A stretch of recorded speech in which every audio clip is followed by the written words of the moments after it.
Thank you, traffic.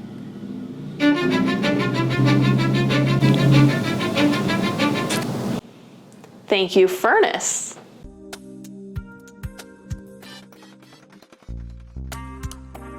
Hello, UB here, and today we're going to talk about how I took 2 cabinets from the thrift store and turned them into a free little library. So let's get started.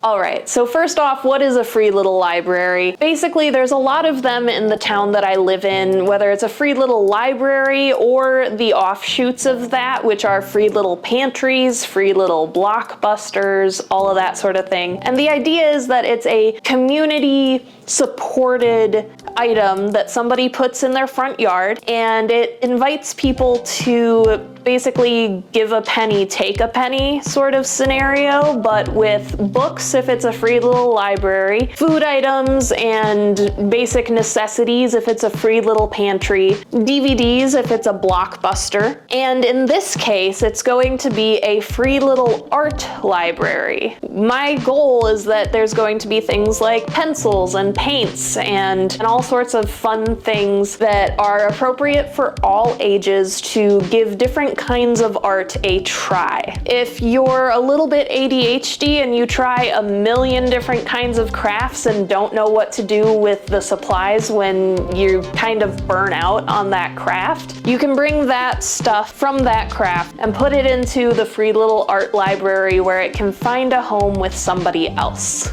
At least that's the goal. We'll see how it turns out, and hopefully I'll be able to update you guys on how it goes, but I really think there's a place for this kind of free little library. So I started with 2 little cabinets that I found at Goodwill, and I thought I was going to have to choose between the 2, but realistically they both fit the bill, and so I wanted to just stack one on top of the other. The wood grain cabinet was really set up for success in this sort of scenario. It has little magnets that hold the door shut. It's got a nice little handle, and the drawer underneath needed a little bit of work to make sure that it slid nicely in and out, but it really was the best setup I could find in a very small cabinet from a thrift store, and I'm very excited that I found it. With that being said, the glass did need to be replaced, so I had to take the whole thing apart, which was a little bit of an ordeal, but I made sure to label every piece as I was taking it apart with sticky notes so that I knew how to put it back together.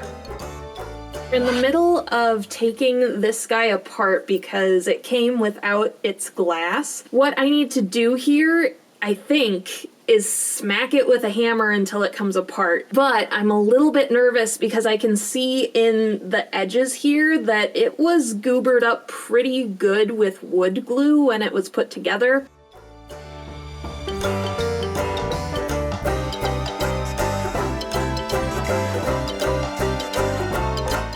Alright, so it's been a few days, and I'll tell you why.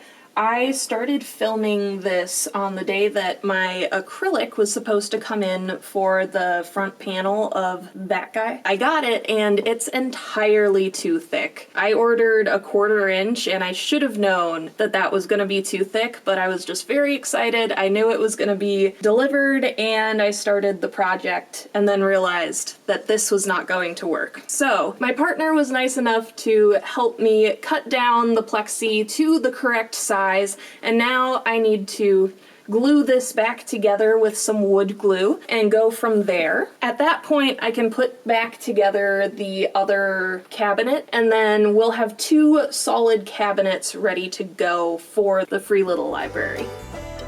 So with the frame put back together with some wood filler in between the joints, I was able to get everything solid and in the right place with the glass in that front door. And I used UV resin to really seal up those edges, make sure that they're a little bit more weather resistant, make sure that those edges weren't going to come apart again. This was originally constructed with little tiny nails in each of the joints on the corners, and so I wanted to make sure that I gave a little more rigidity to the end design because I wasn't going to put those little nails back in.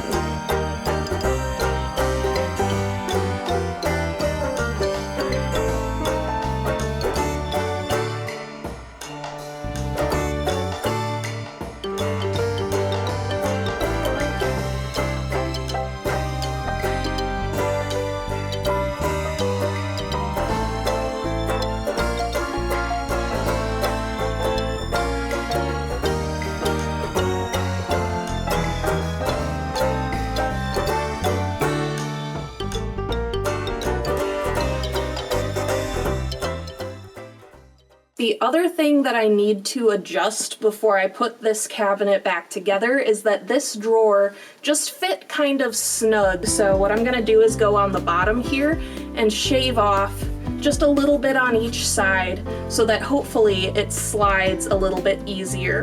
And if not, this is something that I can always play with after the cabinets have been stuck together.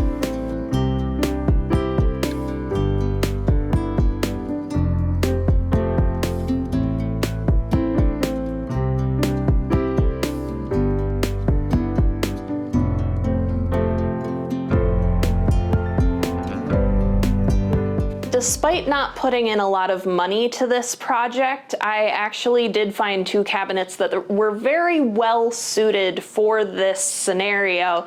And really the only thing that had to happen with this white cabinet was that I had to take the portion off that was made to hang things like coats and hangers and that sort of thing if this piece were to be hung up in an entryway of some sort.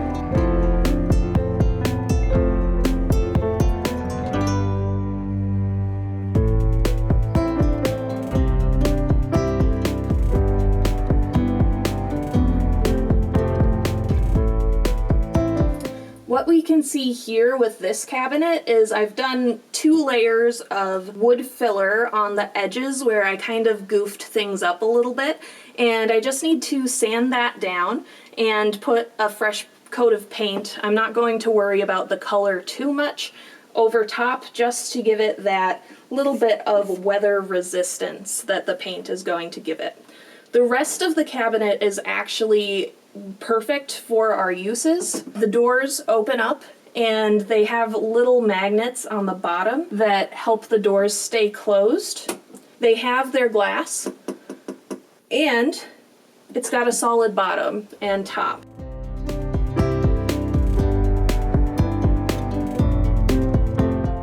After the cabinets are both put together, what I'm going to do is stack one on top of the other. The cabinet that I started on first is the one that's going to be our free little art library. I think it'll be perfect because the little drawer on the bottom of the piece is perfectly suited to put things like pencils and paintbrushes and that sort of stuff inside that people can kind of rifle through and see what they might want out of the stash that's already there.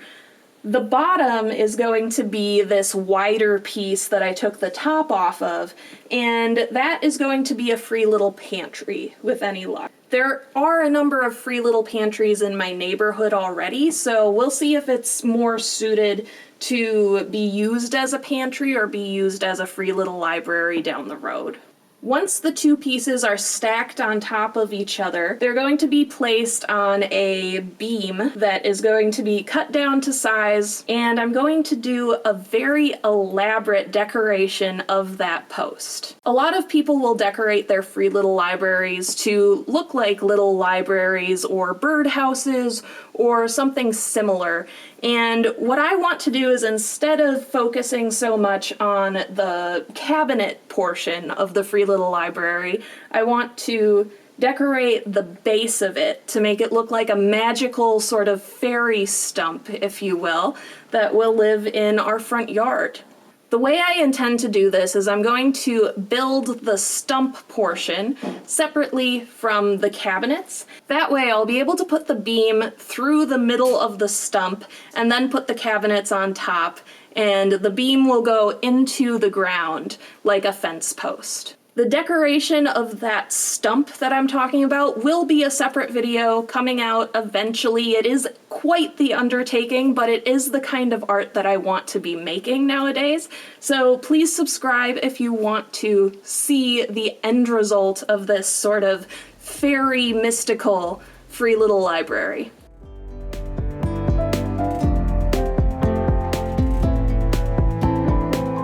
While I'm here, I want to say thank you to my patrons, Mark, Nathaniel, Twyla, and Liam. You guys are amazing and so patient with me, and thank you so much for your unending support. It is truly truly appreciated. If you like what you see, make sure to subscribe, like the video, comment down below. Let me know what your thoughts are on a free little library and if you have maybe seen one in your neighborhood before. Psych! I bet you thought I forgot to give you your experience points. Here's 1,000 just for getting to the end of the video. Thank you so much again. And don't forget to drink some water. Love you guys. See you in the next video.